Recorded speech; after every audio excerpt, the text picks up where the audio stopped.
नमस्कार दोस्तों। आज मैंने ये वीडियो बहुत सारे ऐसे दोस्त हैं जो national commission for allied and health care professionals के बारे में जानना चाहते हैं, उनकी रिक्वेस्ट पे बनाया है। सबसे पहले मैं आपको बता दूं कि ये national commission for allied and health care professional ये सरकार द्वारा गठित एक कमीशन है जो कि हेल्थ केयर से जुड़े हुए हमारे भाई बहन हैं और जिन्होंने इस कोर्स को किया है उनके लिए ये कमीशन गठित करी गई है। इसमें BSc MLT, BSc medical laboratory technology, BPT और ऑप्टोमेट्री इस तरह के कोर्सेज आते हैं जिन्हें पहले पैरामेडिकल के अंतर्गत कैटेगराइज्ड किया गया था। लेकिन इस कमीशन के गठन होने के बाद इस कमीशन ने एक नोटिफिकेशन जारी किया है और उस नोटिफिकेशन के अनुसार अब पैरामेडिकल वर्ड का इस्तेमाल नहीं किया जाएगा इन कोर्सेज से जुड़े हुए लोगों के लिए, बल्कि उनको हेल्थ केयर प्रोफेशनल के नाम से जाना जाएगा। ये काउंसिल भारत में सेंट्रल लेवल पे गठित करी गई है और इसके गठित होने के बाद जो अलग अलग स्टेट लेवल पे गवर्निंग बॉडीज़ थी उनको डिज़ोल्व करने के बाद अब ये जो इंडिया लेवल पे सेंट्रल लेवल पे काउंसिल है अब ये काम करेगी। अब बीएससी एमएलटी अगर मैं बात करूं सिर्फ और सिर्फ बीएससी एमएलटी की, और अगर हम यूपी से हैं, यूपी के छात्रों के लिए हम बात करें तो बीएससी एमएलटी कोर्स को करने के बाद यूपी के छात्रों को लखनऊ में जाकर के Lucknow UP state medical faculty में अपना रजिस्ट्रेशन कराना होता था। उसके बाद ही वो वैधता का लाइसेंस उनको मिलता था और वो उसके बाद उस लाइसेंस नंबर के द्वारा अपने करियर को स्टार्ट कर सकते थे। लेकिन अब 15 अक्टूबर को ये नोटिफिकेशन जारी हो गया है कि बीएससी एमएलटी का करिकुलम जो है अब पूरे भारत में national commission for allied and health care professional के हिसाब से चलेगा, जिसको हम इस साइट पे देख सकते हैं। इससे जुड़ी हुई चीज़ों को हम बाकी कोर्सेज़ को भी हम इस साइट पे देख सकते हैं और अगर हमें इसको देखना है तो ncahp.abdm.gov.in की साइट पे जा कर के हम इसको विज़िट कर सकते हैं। ये आप यहाँ पर देख सकते हैं, यहाँ इस साइट का होम पेज है और होम पेज में आपको इस साइट के बारे में है सारी इसकी इन्फॉर्मेशन है कि ये क्या है, क्या इसकी रेगुलेशंस है, कोड ऑफ एथिक्स क्या है, इसमें मेंबर्स क्या है एंड ऑर्गेनाइजेशन चार्ट का है। इसमें जो हमको ख़ास देखने वाली बातें हैं वो है हमारी रेगुलेशंस में ड्राफ्ट रेगुलेशंस की बात करी जा रही है। अब उसके बाद हम आते हैं करिकुलम वाले सेक्शन पे। करिकुलम वाले सेक्शन में जब हम देखते हैं तो एक ड्राफ्ट करिकुलम है और एक फ़ाइनल करिकुलम है। हम फाइनल करिकुलम पे अगर हम क्लिक करते हैं तो फाइनल करिकुलम में हम यहाँ पर देख सकते हैं कि हमको medical laboratory science, physiotherapy, applied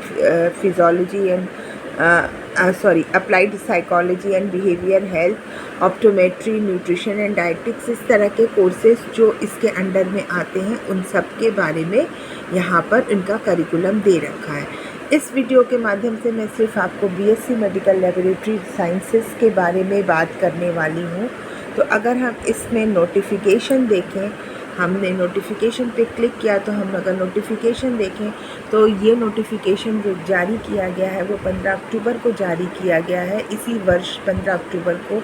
और ये कह रहा है कि मेडिकल लेबोरेटरी साइंस का सिलेबस जो है NCAHP एक्ट 2021 के हिसाब से ये जारी कर दिया गया है। और अब जितनी भी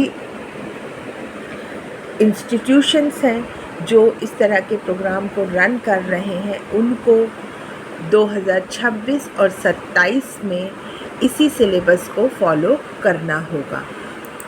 तो ये यहाँ पर ध्यान देने वाली बात है कि जो NCAHP का करिकुलम है वो 2026 से हर यूनिवर्सिटी जो कि BSc MLT कोर्स को रन कर रही है वो उसको मेडिकल लेबोरेटरी साइंस के नाम से रन करेगी। और ये करिकुलम जो है वो सामान्य होगा, यूनिवर्स होगा पूरे इंडिया के लिए। अब हम बात करते हैं, अगर हम वापस से BSc MLT के करिकुलम को देखते हैं तो यहाँ ये इन्होंने डिटेल्ड करिकुलम दे रखा है। जो करिकुलम 325 पेजेस का है, और अगर हम जाएं तो हमें इसमें सारी डिटेल्स दिख सकती हैं कि इनमें हमें किन किन चीज़ों को फॉलो करना है। ये यहाँ पे इसका इंडेक्स दे रखा है, इसमें इन चीज़ों को इसमें ये कंटेंट है। और अगर हम इन कंटेंट की बात करें तो सबसे पहले हम इसमें जो सबसे ध्यान देने वाली बात है कि क्या क्या इन्होंने बहुत ही इम्पॉर्टेंट चीज़ें रखी हैं जिस पे हमको ध्यान देने की बात है, और वो हम देखते हैं।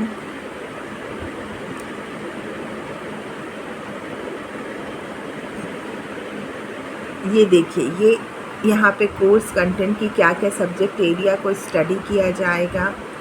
Haematology, clinical biochemistry, microbiology and immunology, histology, ये इनके कोर सब्जेक्ट एरियाज़ हैं जिनको इस सब्जेक्ट में स्टडी किया जाएगा।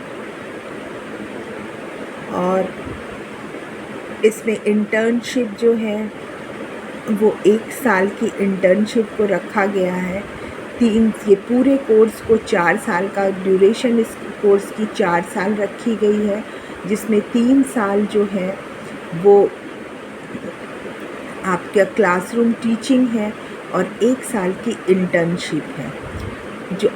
इसमें जो और सबसे इम्पॉर्टेंट बात है एडमिशन के समय में ध्यान देने वाली बात है वो ये है कि इसमें जो एक ख़ास बात रखी गई है वो entrance mechanism of entry criteria. इसमें अब से पहले BSc MLT के कोर्स में यूनिवर्सिटी लेवल के एंट्रेंस एग्ज़ाम होते थे अगर वो प्राइवेट यूनिवर्सिटी से है, और अगर स्टेट लेवल से किसी ने स्टेट से जुड़े हुए कॉलेज से किया है तो स्टेट लेवल का एग्ज़ाम होता था। अभी रिसेंट के समय में अटल बिहारी वाजपेयी यूनिवर्सिटी का कॉमन एंट्रेंस एग्ज़ाम हुआ था जिसके थ्रू एडमिशन मिलता था। लेकिन अब आने वाले समय में यानी 2026 के बाद इसमें जो एडमिशन होगा वो universities can consider the NEET appeared candidate.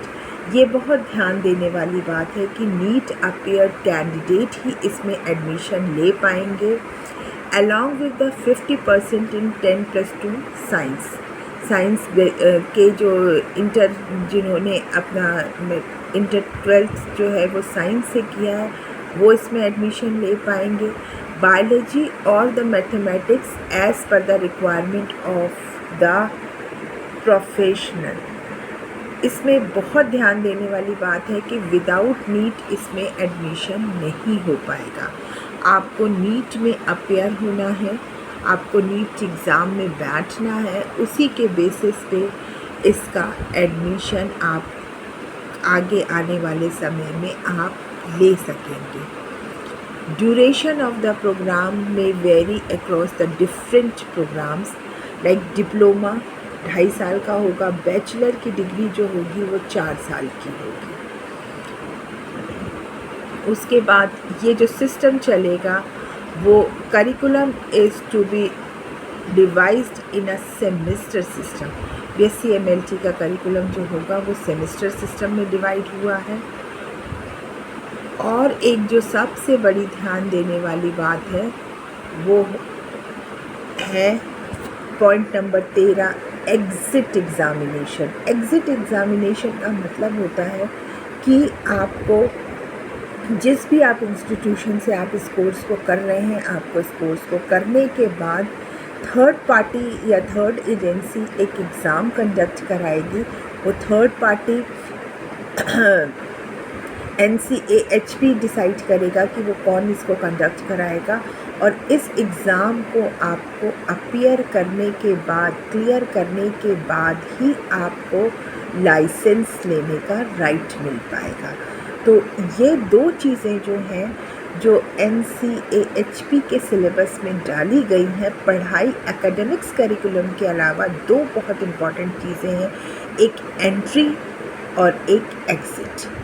Entry में नीट के बेस पे ही एंट्री है, और एग्ज़िट में आपको अपने जिस भी इंस्टीट्यूशन से आपने अपनी फ़ाइनल डिग्री को पूरा किया है, उसको करने के बाद आपको एक और एग्ज़ाम देना पड़ेगा, जो कि ये ही कमीशन कंडक्ट करवाएगा। उस कमीशन को के द्वारा कंडक्ट किया गया एग्ज़ाम आपको क्लियर करना होगा, और उस एग्ज़ाम के बाद ही आपको लाइसेंस मिलेगा, और उस लाइसेंस के बाद आप अपने काम को, अपने करियर को कर पाएंगे। तो ये था आज का मेरा वीडियो, जो मैंने स्टूडेंट्स की डिमांड पे, मैंने छात्रों की डिमांड पे बताया था कि वो इस national commission for allied and health care professionals को जान सकें, वो ये समझ सकें। आप इस करिकुलम को, डिटेल्ड करिकुलम को पढ़ने के बाद बहुत सारी चीज़ें इसमें हमें देखने को मिलती हैं। अभी हमने सिर्फ एक स्टूडेंट लेवल से बताया कि किस तरह से इसमें एडमिशन होगा, किस तरह से लाइसेंस मिलेगा, लेकिन इसके अलावा भी अब इसमें बहुत सारी ऐसी चीज़ें हैं जो बेनिफिट की हैं। जिन्होंने BSc MLT किया है वो कैसे इसको इंस्टीट्यूशन में एज ए टीचिंग प्रोफेशन को चुन सकते हैं, उनके करियर ग्रोथ के क्या क्या प्रोस्पेक्ट्स हैं, ये सारी चीज़ें इसमें दी हुई हैं, और मैं उस पर भी आगे आने वाले समय में वीडियोस बनाऊंगी, और मैं इस इन्फॉर्मेशन को आपके बीच में शेयर करूंगी, ताकि आप इस सिलेबस को, इस NCAHP की बातों को समझ सकें, इसका लाभ उठा सकें, और भविष्य में आप एक अच्छे हेल्थ केयर प्रोफेशनल के रूप में खड़े हो सकें। आशा करती हूँ वीडियो पसंद आया होगा। आप इसको सब्सक्राइब करें, इसको लाइक करें, और मेरे हौसले को बढ़ाएं। धन्यवाद।